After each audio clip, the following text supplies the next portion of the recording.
नमस्कार, आप देख रहे हैं इंडिया न्यूज। आपके साथ मैं हूं रचना। शुरुआत करेंगे सुपरफास्ट 100 की और आपके साथ मैं हूं राकेश पांडे। चलिए खबरों की शुरुआत करते हैं। जम्मू कश्मीर के कठुआ में आतंकी हमला हुआ है। हमले में एक शख्स की मौत हो गई, जबकि सेना के एक जवान समेत 4 लोग जख्मी हो गए। सेना ने एनकाउंटर में 2 आतंकियों को मार गिराया। हमलावर सेना की वर्दी पहने हुए थे। इन्होंने दयालचू के इलाके में एक बोलेरो गाड़ी को रोका और उस पर हमला कर दिया और बोलेरो गाड़ी लेकर फरार हो गए। 3 आतंकियों ने खूनी वारदात को अंजाम दिया। जम्मू कश्मीर के कालीबाड़ी और जंगलोट इलाके में सुरक्षा बलों ने आतंकियों को घेरा। काफी देर तक सेना और आतंकियों के बीच मुठभेड़ चलती रही, जिसमें सेना के जवानों को आतंकियों को मार गिराने में कामयाबी मिली। राजस्थान के सीकर में एटीएस ने 5 संदिग्ध आतंकियों को गिरफ्तार किया है। पकड़े गए आतंकी कुछ दिन पहले ही गिरफ्तार किए गए इंडियन मुजाहिदीन के आतंकी वकास और महरूफ से संपर्क में थे। एटीएस के मुताबिक पकड़े गए 5 संदिग्धों में से एक ने वकास से बम बनाने की ट्रेनिंग ली थी। बाकी 4 को बम प्लांट करने की जिम्मेदारी सौंपी गई। आज पकड़े गए 5 संदिग्धों के बारे में बताया जा रहा है कि ये जयपुर से कुछ दिन पहले पकड़े गए आतंकी महरूफ के जरिए इंडियन मुजाहिदीन के संपर्क में आए थे और महरूफ को आईएम ने इंडियन चीफ के राजस्थान में ब्लास्ट की जिम्मेदारी सौंपी थी। उधर गोरखपुर से पकड़े गए इंडियन मुजाहिदीन के 2 आतंकियों को पुलिस ने गुरुवार को लखनऊ सेशन कोर्ट में पेश किया, जहां से दोनों को 14 दिन की रिमांड पर एटीएस को सौंप दिया गया। उधर गोरखपुर से पकड़े गए इंडियन मुजाहिदीन के 2 आतंकियों को पुलिस ने गुरुवार को लखनऊ सेशन कोर्ट में पेश किया, जहां से दोनों को 14 दिन की रिमांड पर एटीएस को सौंप दिया गया। ये दोनों आतंकी चुनाव के दौरान बड़े नेताओं की रैलियों पर हमले की फिराक में थे। मध्य प्रदेश के ग्वालियर में वायुसेना का एक विमान सुपर हरक्यूलिस C-130J क्रैश हो गया। हादसे में 5 लोगों की मौत हो गई, जिसमें 4 वायुसेना के अफसर शामिल हैं। हादसा ग्वालियर एयरबेस से करीब 70 किलोमीटर दूर श्योपुर इलाके में हुआ। बताया जा रहा है कि विमान रूटीन अभ्यास पर निकला था। विमान ने सुबह करीब 10 बजे आगरा से उड़ान भरी थी। इंडियन एयरफोर्स ने हादसे की जांच के आदेश दे दिए। सुपर हरक्यूलिस C-130J 4 इंजनों वाला मिलिट्री ट्रांसपोर्ट विमान है। भारत ने अभी हाल ही में सुपर हरक्यूलिस विमान C-130J भारतीय वायुसेना में शामिल किया था। विमान हादसे को लेकर कई सवाल भी उठ रहे हैं। यूपी के सहारनपुर से कांग्रेस उम्मीदवार इमरान मसूद ने खुलेआम बीजेपी के पीएम उम्मीदवार नरेंद्र मोदी को मार डालने की धमकी दी है। लोगों को रिझाने के लिए मसूद अपने भाषणों में मोदी से 2-2 हाथ करने की बात करते नजर आए। और भाई ड्रामेबाजी करने को कोई कुछ कर ले, नरेंद्र मोदी से कौन लड़ेगा? लड़ेंगे जो ठोक के जवाब दे, ठोक के। नरेंद्र मोदी को धमकी देने वाले इमरान मसूद के खिलाफ केस दर्ज किया गया है। सहारनपुर के देवबंद थाने में इमरान मसूद के खिलाफ जनप्रतिनिधित्व कानूनी और आईपीसी की विभिन्न धाराओं के खिलाफ केस दर्ज हो चुका है। मुस्लिम धर्मगुरु ने इस बयान की निंदा की है। बीजेपी ने इमरान मसूद की उम्मीदवारी रद्द करने और उन्हें जेल भेजने की मांग की है। उधर चुनाव आयोग ने इमरान की स्पीच मंगाई। अपने इस बेटुके बयान के लिए मसूद ने माफी मांगने से इनकार कर दिया है। हालांकि उन्होंने कहा कि मैं मोदी से माफी तभी मांगूंगा जब वो गुजरात दंगों के लिए माफी मांगेंगे। इमरान मसूद सहारनपुर से 5 बार सांसद रहे कांग्रेसी नेता रशीद मसूद के भतीजे हैं। हिंदुस्तान टाइम्स में सूत्रों के हवाले से खबर छपी है कि या तो नरेंद्र मोदी पीएम बनेंगे या फिर बीजेपी विपक्ष में बैठेगी। इस पर अंतिम फैसला मोदी का होगा। चुनाव नतीजे आने के बाद मोदी तय करेंगे कि क्या करना है। संघ सूत्रों का कहना है कि बीजेपी में कोई बी प्लान नहीं है। मध्य प्रदेश के मंडला में जनसभा को संबोधित करते हुए बीजेपी के PM in waiting Narendra Modi विरोधी पर जमकर बरसे। मोदी ने कहा कि कांग्रेस के नेता जनता को सरकार के काम का हिसाब क्यों नहीं देते। मोदी ने एक बार फिर से कांग्रेस उपाध्यक्ष राहुल गांधी को शहजादा पुकारते हुए हमला किया। मोदी ने कहा कि लोगों के बीच जाकर राहुल गांधी ने क्या कभी महंगाई का मुद्दा उठाया। कांग्रेस पार्टी के शहजादे चाहते हैं और लोगों से क्या बात करते हैं? क्या उन्होंने महंगाई के संबंध में कोई जवाब दिया क्या? भ्रष्टाचार के मुद्दे पर कांग्रेस को घेरते हुए मोदी ने कहा कि बीते दशक में कांग्रेस की सरकार ने आसमान से लेकर धरती तक सब कुछ लूट लिया। ये पहला दशक ऐसा है इसमें देश की जनता ने भ्रष्टाचार के भयंकर रूप को देखा। जल हो, थल हो, नभ हो, कहीं पर लूट करने का मौका नहीं छोड़ा। आदिवासियों के विकास का मुद्दा उठाते हुए मोदी ने कहा कि वोट बैंक की राजनीति में कांग्रेस आदिवासियों को भूल गई है। वोट बैंक की राजनीति में डूबी हुई कांग्रेस उससे आदिवासियों का भला करने का विचार नहीं आया। नरेंद्र मोदी ने मध्य प्रदेश के लोगों को भरोसा दिलाते हुए कहा कि दिल्ली में हम वो सरकार बनाएंगे तो पिछले 60 साल की बर्बादी के गड्ढे को भरेगी। दिल्ली में ऐसी सरकार बनानी है जो पिछले 60 साल के गड्ढे भर दे और विशेष रूप से ये 10 साल में जो खाई पैदा हुई है उस खाई को भर दे। बीजेपी के पीएम उम्मीदवार नरेंद्र मोदी 6 अप्रैल को वडोदरा से लोकसभा चुनाव के लिए नामांकन भरेंगे, जबकि गांधीनगर से बीजेपी के उम्मीदवार लालकृष्ण आडवाणी 5 अप्रैल को नामांकन दाखिल करेंगे। रेप के आरोप में कई महीनों से जेल में बंद नारायण साईं भी नमो नमो कर रहा है। सूरत जिला अदालत में पेशी के लिए आए नारायण साईं ने कहा कि देश में मजबूत शासन वाली सरकार बननी चाहिए और मोदी ही ऐसी सरकार दे सकते हैं। मोदी को पीएम बनाना चाहेंगे आप? चलो मजबूत शासक चाहिए, मोदी को देश को मजबूत शासक चाहिए। मोदी को पीएम बनाना चाहेंगे आप? हाँ, उनको आगे बढ़ना चाहिए। महाराष्ट्र के वर्धा में रैली को संबोधित करते हुए राहुल गांधी ने बीजेपी पर सीधा हमला बोला। राहुल गांधी ने यह कहा कि बीजेपी के गैस का गुब्बारा 2004-2009 की तरह फिर से फूटेगा और कांग्रेस की सरकार आएगी। एक नया गुब्बारा आया है, इसमें सिर्फ हवा नहीं भरी, इसमें दबाकर इन्होंने गैस भरी और बहुत बड़ा गुब्बारा तैयार किया है गुजरात मॉडल का ऊपर, और वो सबको दिख रहा है कि भैया गुब्बारा है और आने वाले समय में गरीब जनता, कांग्रेस पार्टी के लोग इस गुब्बारे को फोड़ने वाले। वर्धा रैली में राहुल गांधी ने सरकार की उपलब्धियों को गिनवाते हुए कहा कि हम जनता के हित में कई बिल लाए। उन्होंने कहा कि कई जरूरी बिलों को विपक्ष ने पास नहीं होने दिया। राहुल गांधी ने कहा कि हम रोजगार का अधिकार, भोजन का अधिकार देने के बाद अब आपको स्वास्थ्य का अधिकार देंगे। मेरठ में कांग्रेस की लोकसभा उम्मीदवार नगमा ने अपने साथ हुई बदसलूकी पर एक शख्स को थप्पड़ जड़ दिया। जली कोठी जनसभा के दौरान नगमा को देखने के लिए लोगों की भारी भीड़ जमा हो गई। इसी दौरान कोई कुछ समझ पाता उससे पहले नगमा ने एक शख्स को थप्पड़ जड़ दिया। जली कोठी में जनसभा के दौरान भीड़ बेकाबू होने लगी। इस भीड़ का फायदा उठाकर एक शख्स ने बदसलूकी कर दी। इसके बाद नगमा ने घूमकर गुस्से से देखा और जोरदार थप्पड़ उस शख्स के गाल पर दे मारा। इस हंगामे के बाद सभा में जमकर लात घुसे और कुर्सियां चली। अफरा तफरी के माहौल के बीच किसी तरह से नगमा को निकालकर मंच तक पहुंचाया गया। उमा भारती के रायबरेली से चुनाव लड़ने पर अभी तक जो कयास लगाए जा रहे थे उस पर विराम लगता हुआ दिख रहा है। पार्टी के अंदर ही को लेकर खींचतान है। सूत्रों के मुताबिक उमा भारती झांसी से ही चुनाव लड़ेंगी। बीजेपी नहीं चाहती है कि उमा भारती को रायबरेली से टिकट दिया जाए, क्योंकि एक ही राज्य में 2 जगहों से चुनाव लड़ाने पर गलत संदेश जाएगा और बुंदेलखंड के बिना काम नहीं चल सकता। रायबरेली और अमेठी सीट को लेकर बीजेपी में फिर मंथन शुरू हो गया है। अमेठी से राहुल के खिलाफ चुनाव लड़ने की दौड़ में स्मृति ईरानी आगे हैं, लेकिन अभी तक नाम फाइनल नहीं है। बीजेपी अध्यक्ष राजनाथ सिंह ने कहा है कि कांग्रेस अध्यक्ष सोनिया गांधी और उपाध्यक्ष राहुल गांधी के खिलाफ पार्टी मजबूत उम्मीदवार मैदान में उतारेगी। लखनऊ से चुनाव लड़ रहे राजनाथ सिंह अपने चुनाव कार्यालय के उद्घाटन के दौरान मीडिया के सवालों का जवाब दे रहे थे। अमेठी में राहुल गांधी के खिलाफ स्मृति ईरानी को मैदान में उतारने के सवाल पर राजनाथ ने कहा कि कई पार्टी मजबूत उम्मीदवारों के बारे में विचार मंथन कर रही है। इतना तय है कि रायबरेली और अमेठी में मजबूत प्रत्याशी उतारे जाएंगे। लखनऊ सीट से समाजवादी पार्टी ने राजनाथ सिंह के खिलाफ अपना उम्मीदवार बदल दिया है। सपा ने अब अभिषेक मिश्रा को लखनऊ से टिकट दिया है। राजनाथ के खिलाफ उम्मीदवार बदलने पर समाजवादी पार्टी को सफाई देते नहीं बन रहा। अभिषेक मिश्रा अखिलेश सरकार में प्रोटोकॉल मंत्री हैं। अभिषेक आईआईएम में प्रोफेसर रह चुके हैं। अभिषेक मिश्रा को कैबिनेट में अखिलेश का बेहद करीबी माना जाता है।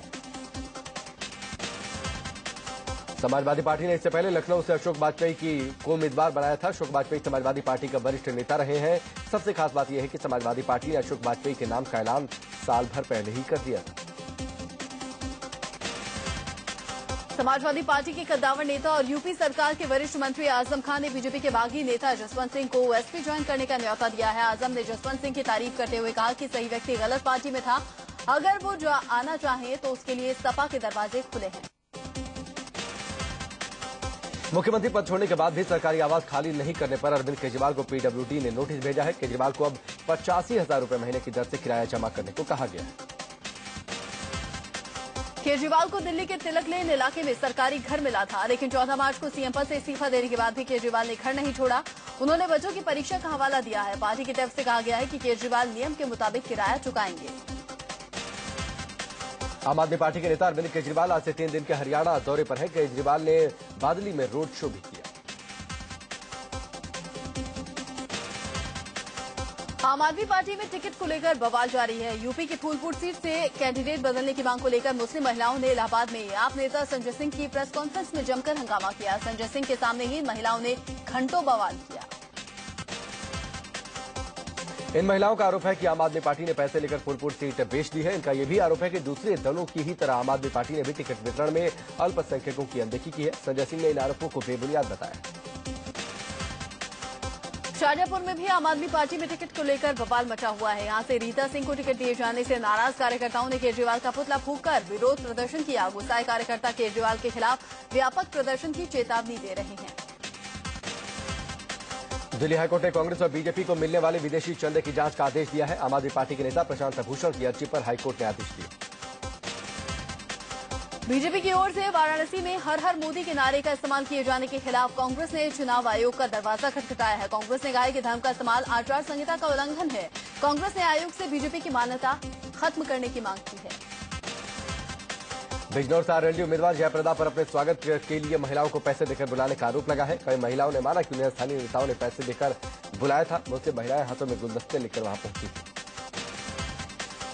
मीडिया ने जब जयप्रदा से इस बारे में पूछा तो उन्होंने न्यूज चैनल्स के माइक को धक्का मारकर हटा दिया और मीडिया पर बिके होने का आरोप लगा दिया। अगर आप सपा वालों से या भाजपा वालों से या बसपा वालों से अगर आप बिक गए हो, इस तरह का बातें करिए। अभी हर हर मोदी नारे का मामला शांत भी नहीं हुआ था कि वाराणसी में मोदी को लेकर एक और नमो मंत्र सामने आ गया। मंत्र में ये कहा गया है कि या मोदी सर्वभूतेषु का मंत्र लिखकर मोदी की महिमा का गुणगान किया गया है। बीजेपी के साहित्य एवं प्रकाशन प्रकोष्ठ ने यह मंत्र जारी किया।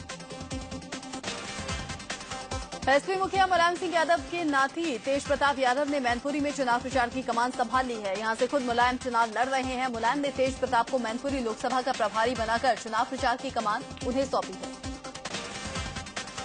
चुनाव समय बड़े बड़े राष्ट्रीय दलों के साथ कई नए राजनीतिक दल भी ताल ठोक रहे हैं। इसी कड़ी में नया दौर पार्टी ने अपना घोषणा पत्र लॉन्च किया। पार्टी 412 सीटों पर चुनाव लड़ रही है। पार्टी के अध्यक्ष डॉक्टर संजीव छिब्बर समाज सेवी अन्ना हजारे के साथ। उत्तराखंड में समाजवादी पार्टी को बड़ा झटका लगा है। पार्टी के पूर्व विधायक और कद्दावर नेता अमरीश कुमार ने कांग्रेस का हाथ थाम लिया। मुख्यमंत्री हरीश रावत की मौजूदगी में उन्होंने कांग्रेस की सदस्यता ली। यूपी के कौशाम्बी में टिकट बंटवारे से नाराज सैकड़ों बीजेपी कार्यकर्ता भूख हड़ताल पर बैठ गए। पासी समाज के इन लोगों की मांग है कि वोटरों की संख्या देखते हुए इसी समाज की किसी महिला को उम्मीदवार बनाया जाए। दक्षिण मुंबई में इस बार स्पाइडरमैन भी लोगों से वोट मांगता हुआ नजर आएगा। स्पाइडरमैन गौरव शर्मा निर्दलीय प्रत्याशी के रूप में किस्मत आजमाएंगे। वो दीवारों पर चढ़कर लोगों का दरवाजा खटखटाकर वोट मांगेंगे। महाराष्ट्र में धनगर समाज मंडल ने यह ऐलान किया है कि इस बार इस समाज के लोग चुनाव में नोटा बटन का इस्तेमाल करेंगे। इनका आरोप है कि बीजेपी और कांग्रेस दोनों ने इनके समाज को धोखा दिया और इन्हें टिकट भी नहीं दी। अरुणाचल प्रदेश में 60 विधानसभा सीटों में से 11 सीटों पर कांग्रेस के उम्मीदवारों को निर्विरोध विधायक चुन लिया गया है। कांग्रेस के इन 11 विधायकों में प्रदेश के सीएम नबाम तुकी भी शामिल हैं। इन सीटों पर कांग्रेस उम्मीदवारों को टक्कर देने के लिए कोई खड़ा नहीं हुआ। कांग्रेस के मुख्यमंत्री नबाम तुकी को चुनौती देने के लिए बीजेपी ने नबाम ताड़े को मैदान में उतारा था, लेकिन बीजेपी उम्मीदवार ने नाटकीय ढंग से अपना आखिरी दिन नाम वापस ले लिया। अरुणाचल प्रदेश की 60 विधानसभा सीटों के लिए 188 उम्मीदवारों ने नामांकन भरा था, जिसमें से 173 नामांकन पत्रों को सही पाया गया। 18 उम्मीदवारों के नाम वापस ले लिए गए। अरुणाचल प्रदेश में 9 अप्रैल को विधानसभा और लोकसभा सीटों के लिए चुनाव होने हैं। सुप्रीम कोर्ट ने पूर्व क्रिकेटर सुनील गावस्कर को बीसीसीआई का अंतरिम अध्यक्ष बनाने का आदेश दिया है। कोर्ट ने कहा है कि आईपीएल से जुड़े बीसीसीआई के सारे कामकाज गावस्कर देखेंगे, जबकि आईपीएल से अलग दूसरे टूर्नामेंटों का कामकाज शिवलाल यादव संभालेंगे। सुप्रीम कोर्ट ने कहा है कि गावस्कर जितने जल्दी हो सके कमेंटेटर के तौर पर बीसीसीआई से अपना कॉन्ट्रैक्ट खत्म करें और बीसीसीआई की कमान संभालें। कोर्ट ने यह भी कहा कि गावस्कर को बीसीसीआई के अंतरिम अध्यक्ष के तौर पर तनख्वाह भी मिलेगी। अपने फैसले में कोर्ट ने कहा कि आईपीएल 7 के कार्यक्रम में कोई बदलाव नहीं किया जाएगा, यानी आप ये आईपीएल 7 7 अपने पूर्व निर्धारित कार्यक्रम के मुताबिक ही होगा। कोर्ट ने चेन्नई सुपर किंग्स और राजस्थान रॉयल्स के आईपीएल में खेलने पर रोक लगाने से भी इनकार कर दिया। आईपीएल मैचों में स्पॉट फिक्सिंग के मामले में अब अगली सुनवाई 16 अप्रैल को होगी। इस बारे में सुप्रीम कोर्ट की ओर से गठित की गई मुद्गल कमेटी की रिपोर्ट जो तैयार की गई है उसके हर पहलू को देखा जाएगा। आईपीएल स्पॉट फिक्सिंग का मामला गरमाने के बाद भारतीय क्रिकेट टीम के कप्तान महेंद्र सिंह धोनी ने पूरी टीम को कल होटल के कमरे में बुलाया। ढाका के समय के मुताबिक धोनी ने खिलाड़ियों के साथ ये मीटिंग रात करीब 9:30 बजे। कोल ब्लॉक आवंटन घोटाले में सीबीआई ने कुछ और केस दर्ज किए हैं। सेंट्रल कोलफील्ड्स कंपनी लिमिटेड के खिलाफ केस दर्ज किया गया है। साथ ही केस प्रकाश इंडस्ट्रीज के प्रमोटर के खिलाफ भी किया गया है।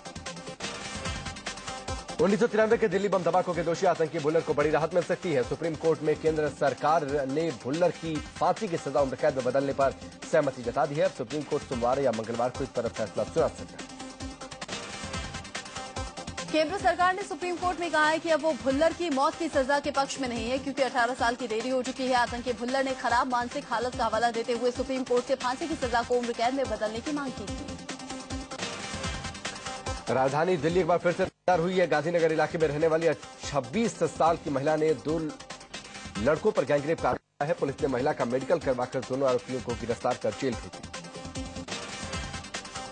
पीड़ित महिला के मुताबिक वो धागा कंपनी में नौकरी मांगने के लिए गई थी, तभी 2 लोगों से अंदर खींच लिया। वारदात को अंजाम दिया। आरोपियों की गिरफ्तारी के बाद पुलिस मामले की तफ्तीश में जुट गई है। ईस्ट दिल्ली के मयूर विहार में रहने वाली पीड़ित महिला के मुताबिक वो धागा कंपनी में नौकरी मांगने के लिए गई थी, तभी 2 लोगों से अंदर खींच लिया। वारदात को अंजाम दिया। आरोपियों की गिरफ्तारी के बाद पुलिस मामले की तफ्तीश में जुट गई है।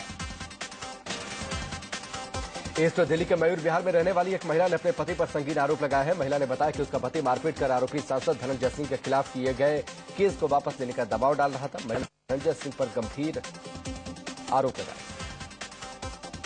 दिल्ली का जामिया नगर तेजाब कांड से बहल गया। यहां रहने वाली 35 साल की महिला का आरोप है कि 2 अनजान लड़कों ने घर के अंदर घुसकर उस पर तेजाब डाल दिया। वारदात से घबराकर पीड़ित महिला बेहोश हो गई, जिसके बाद आरोपी फरार हो गए। पुलिस ने अज्ञात लोगों के खिलाफ मामला दर्ज कर जांच शुरू कर दी है। यूपी के बहराइच में एक फिर आशिक ने प्यार में नाकाम होने पर अपनी विवाहिता प्रेमिका समेत उसके पति और बच्चे पर तेजाब फेंक दिया, जिससे तीनों की हालत गंभीर बनी है। आरोपी के खिलाफ पुलिस ने केस दर्ज कर दिया। दिल्ली पुलिस की महिला कांस्टेबल से छेड़छाड़ और बदसलूकी का मामला सामने आया है। मॉडल टाउन इलाके में ड्यूटी पर तैनात पीड़ित महिला पुलिसकर्मी का आरोप है कि एक पार्टी के उम्मीदवार संजय ने उसके साथ बदसलूकी की। विरोध करने पर आरोपी ने उसके कपड़े भी फाड़ दिए। पुलिस ने आरोपी को गिरफ्तार कर लिया है। यूपी के मिर्जापुर जिले में विंध्याचल मंदिर के कवरेज के लिए आई एक महिला पत्रकार को कथित रूप से 3 लोगों ने अगवा कर उसके साथ गैंगरेप किया। पीड़ित महिला पत्रकार ने विंध्याचल पुलिस थाने में शिकायत दर्ज कराई है। पुलिस ने 3 अज्ञात लोगों के खिलाफ मामला दर्ज कर जांच शुरू कर दी है। सूत्र बताते हैं कि पुलिस ने घटना में इस्तेमाल स्कॉर्पियो बरामद कर ली है और एक युवक को भी हिरासत में लिया गया है। नर्सरी एडमिशन पर दिल्ली हाई कोर्ट का फैसला आ सकता है। पिछली सुनवाई के दौरान कोर्ट ने राज्य सरकार को निर्देश दिया था कि कोर्ट को नर्सरी की सीटें फंडिंग में चल रहे स्कूलों और पॉइंट सिस्टम के बारे में विस्तार से बताया जाए। इससे पहले 12 मार्च को कोर्ट ने नर्सरी एडमिशन पर रोक लगा दी। सतह से सतह पर मार करने वाली मध्यम दूरी की मिसाइल पृथ्वी 2 का चांदीपुर के इंटीग्रेटेड टेस्ट रेंज में सफलतापूर्वक परीक्षण किया गया। लगभग 350 किलोमीटर तक मार करने वाली पृथ्वी 2 को ने सफलतापूर्वक अपने लक्ष्य को भेदा।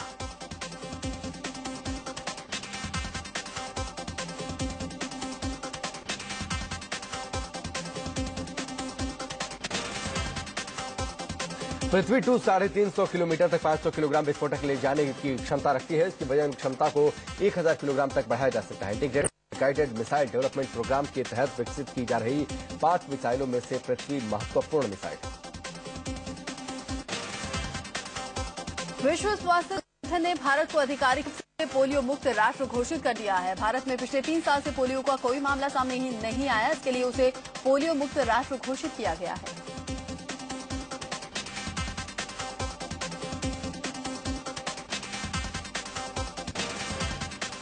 इस मौके पर केंद्रीय स्वास्थ्य मंत्री गुलाम नबी आजाद ने कहा कि दक्षिण पश्चिमी एशिया में भारत चौथा देश है जिसे पोलियो मुक्त प्रमाण पत्र से नवाजा गया है। भारत के अलावा बांग्लादेश, भूटान, उत्तर कोरिया, थाईलैंड, इंडोनेशिया, मालदीव और म्यांमार पोलियो मुक्त घोषित हो चुके हैं। कारोबार की शुरुआत रुपए की मजबूती के साथ हुई। पिछले 8 महीने में पहली बार डॉलर के मुकाबले रुपया 60 से नीचे आया। सेंसेक्स ने एक बार फिर से नया रिकॉर्ड कायम किया। सेंसेक्स ने नया स्तर 22,367 के पार चला गया। वहीं निफ्टी में 6,684। यमुना एक्सप्रेस वे पर ट्रक और ट्रैक्टर ट्रॉली के बीच में टक्कर में 2 लोगों की मौत हो गई, जबकि दर्जन भर लोग जख्मी हुए। हादसा दनकौर इलाके में हुआ।